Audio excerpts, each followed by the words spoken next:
Oke. Kak Mel, boleh cerita dong courage asma mungkin awalnya gimana sih dan gimana gitu? Iya, jadi kalau courage itu memang dari kecil dia tuh memang sering problem dengan masalah pernapasan. Maksudnya ini kalau compare to Chloe ya, jadi dulu tuh courage itu sering batuk gitu, batuk, terus terakhir tuh sempat sesak juga. Jadi kita juga mikirnya kayak ini asma gitu. Kebetulan juga memang turunan, jadi opung doliku tuh dulu asma. Terus aku sih nggak asma, Tyson nggak asma, adikku asma. Jadi kayak cross ya gitu ya. Sedih ya, karena kalau setiap anak itu asma biasanya ngabis badan tuh habis gitu, karena capek kan gitu. Dan obat-obatannya biasanya tuh lumayan keras gitu, sampai dia tuh di bagian mulutnya itu kayak sakit gitu. Jadi pergi dari satu dokter ke dokter, sampai aku mau ke Singapura, udah ngomongin tuh ke Singapura, sampai mau kalau Tyson pulang ke Melbourne, mau bawa ke Melbourne. Ya namanya anak sakit ya, apapun yang dilakuin sepanjang kita mampu gitu. Karena ngelihat dia tuh makan apa nggak bisa, makan apa dikit batuk, makan dikit batuk, jadi kesian gitu. Tapi ya puji Tuhan, berhenti nggak putus doa, mama juga doa terus, pelan-pelan akhirnya memang kita coba lepasin obatnya gitu, supaya dia nggak terus-terusan tergantung sama obat. Jadi akhirnya itu dibawa ke pantai, bawa ke Bali. Aku suka bawa dia, bela-belain tuh nambah tiket, terus gua stay lebih lama di Bali supaya bawa dia ke pantai. Dia puji Tuhan sekarang bisa lakukan. Oke, nah itu berapa, ini kan dari kecil ya si courage ini. Terus sembuhnya apakah sampai bertahun-tahun gitu loh Kak? Lumayan. On off, apalagi kalau udah mulai balik lagi ke sekolah, itu udah biasanya repot deh gitu. Tapi ya kan mau nggak mau kan namanya anak sekolah ya tetap harus jalan. Oke. Nah kalau untuk jadinya sempat dibawa ke negara mana aja Kak? Atau Singapura aja?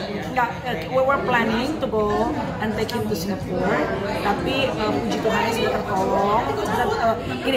Asma itu kan hanya bisa di-maintain gitu. Dan ntar at some point dia katanya akan ibaratnya hilang sendiri gitu. Jadi bisa ter-maintain. Ke Australia juga waktu kesana berangkat sempat nanya-nanya tuh mau cek apa segala macam gitu. Tapi anehnya kalau ke negara yang bersih udaranya dia nggak kambuh gitu, jadi nggak jadi gitu. Ya adjustment ya gitu. Tapi ya bersyukur hari ini dia masih sehat, itu udah ibaratnya puji Tuhan luar biasa.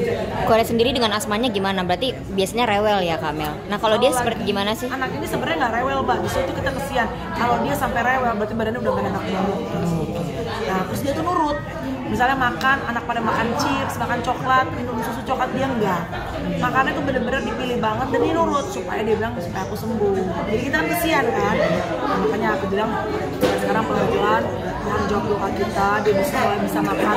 Ya mulai ada sedikit lepas lah kontrolnya, nggak seketat dulu. Ya bersyukur luar biasa.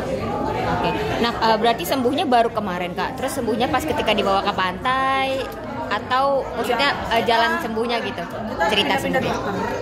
Tapi akhirnya kita balikin dia back to nature ya, kembali ke alam, kembali ke pantai. Aku coba rutinin, pelan-pelan dia udah dibawa ke berapa dokter Kak? Banyak Mbak. Ada lebih dari 3 maksudnya mungkin? Lebih dari 5 ada? Jadi kadang some work, some not gitu. Ya itu challenge untuk orang tua sih, maksudnya paling sedih itu kalau melihat anak lagi sakit ya, rasanya pengennya bilang kita aja deh kalau misalnya bukan sakitnya, karena sedih ngeliat mereka begitu ya. Tapi ya namanya itu ya ujian kadang-kadang dari Tuhan ya. Makanya hari ini bersyukur luar biasa kalau kita bisa merayakan 2 tahun, bapaknya sama saya masih sehat juga, Courage juga sehat. We're very thankful. Mostly kalau kata dokter pantangannya gitu, Courage tuh nggak boleh ini apa sih Kak Mel? Kalau lagi kambuh makannya nggak boleh minyak, nggak boleh dia tuh nggak bisa putih telur. Tapi sekarang dia sampai tes darah kan apa yang alergi. Tapi sekarang sih udah mulai hajar blend nih. Oke, terakhir satu lagi Kamel, dengan bertambahnya usia si Courage nih, ada mungkin pesan dari dokter nggak sih, ini si courage semakin besar, terus nanti kamu gini-gini ya untuk courage, selain makanan mungkin atau rutinitas yang harus dilakuin atau apa kayak olahraga atau hal-hal dari dokter gitu, saran-saran dari dokter. Dokter langganan ya, ada aku manggilnya opung ya, dokter Eric Gultom itu dokter pegangan lah gitu yang tahu courage dari kecil. Justru si opung Eric tuh orangnya justru dokter yang tipenya benar-benar nggak bikin parno gitu. Jadi biasanya malah aku kayak kemarin dia panas, Pung, kayak kita panggilnya opung karena udah dekat karis, Pung periksa darah nih, Pung periksa darah. Ya udahlah tenang aja, nanti kalau memang sampai hari begini makan ini baru diperiksa darah, nggak usah tusukin dulu anak misalnya, kita lihat dulu perkembangannya. Memang maknya parno aja gitu kan. Dan dulu kan courage misalnya pernah pengalaman digigit sama musang tuh pernah. Nah itu ke dokter Eric juga. Nah dia tapi nggak panik, karena dia nggak panik, akunya jadinya lebih tenang gitu. Kalau kebayang dia juga kayak kelihatannya khawatir apa gimana gitu, pasti gue ikutan lebih panik. Oke.